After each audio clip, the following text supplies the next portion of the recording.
तुकाराम मुंढे यांच्या नेतृत्वाखालील अन्न आणि औषध प्रशासन विभागाला नागपूर खंडपीठानं मोठा दणका दिला.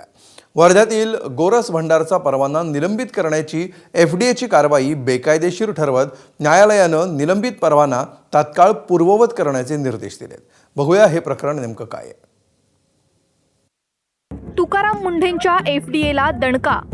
गोरस भंडारवरील कारवाई अवैधच.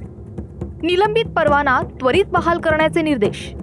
गोरस भंडार जेवढा गोरस पाक हा मिठाईसाठी प्रसिद्ध, तेवढाच महात्मा गांधी आणि विनोबा भावे यांच्या गोसेवा आणि ग्रामीण स्वावलंबनाच्या चळवळीशी जोडला गेलेला ब्रँड गोरस भांडारवरील FDAची कारवाई बेकायदेशीर आहे, असा महत्त्वपूर्ण निर्णय मुंबई उच्च न्यायालयाच्या नागपूर खंडपीठानं दिलाय. FDAनं निलंबित केलेला परवाना त्वरित बहाल करावा असे निर्देशही खंडपीठाने दिलेत.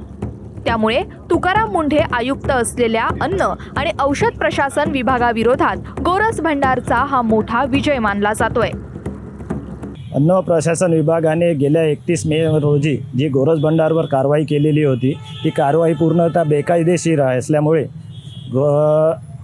नागपूर उच्च न्यायालयाने FDAने केलेली कारवाई पूर्ण खारिज केलेली आहे. परवाना पूर्ण जो निलंबित केलेला होता तो पूर्ववत करण्यात आलेला आहे आणि उद्यापासून गोरस भंडार सुरू होत आहे. दरम्यान कोर्टानं परवाना निलंबित करण्याची नोटीस बेकायदेशीर नसल्याचा दावा सहआयुक्त सचिन केदार यांनी केलाय.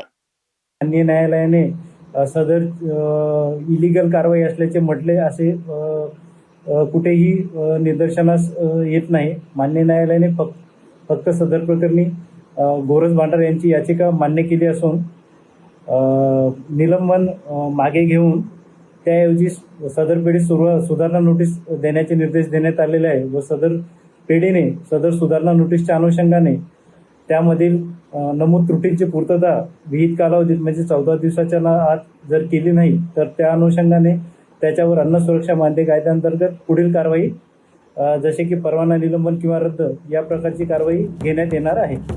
1940 पासून गोरस भंडार कार्यरत. पहिल्यांदाच तब्बल 1 महिना 17 दिवस बंद. दूध, तूप, गोरस पाक विक्रीवर बंदी. सुमारे 9 लाखांचं आर्थिक नुकसान. हजारो लिटर दूध विक्री अभावी वाया. गोपालकांसमोर दूध विक्रीचा प्रश्न. काही ठिकाणी दूध रस्त्यावर ओतल्याच्या घटना.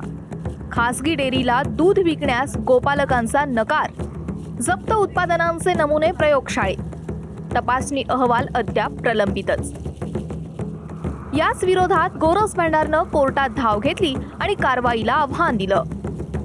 21 तारखेला आमचं काम असं असते, आजचं दूध उद्या आम्ही त्याचं प्रोसेसिंग करतो.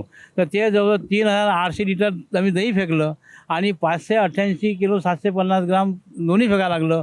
कारण प्रोसेसिंग करताना आल्यामुळे त्याचं आमचं सर्व तेच नुकसान, आमचं 2 मालाचं नुकसान 9 लाख रुपये आहे. 9 लाख रुपये गोरस भंडारला आता अन्न व औषध प्रशासन विभागाने दिले पाहिजे अशी आमची अपेक्षा आहे. या 1 महिन्यात त्याचे जो पैसे नव्हते, खुराक कमी चालली झाले, भाव नाही, त्याच्यामुळे खुराक कमी चालत झाली, त्याच्यामुळे उत्पन्न कमी झालं. आज त्याचं पूर्ण व्यवस्थापन बिघडलं. आज आम्ही इतके आनंदी आहोत का आता शब्दाच्या पलीकडे आहे. गोरस भंडार बंद झाल्यामुळे कसं झालं की आम्हाला ढेपही भेटत नव्हती आणि आमच्या ग्राहकालाही त्रास झाला, आम्हालाही त्रास झाला.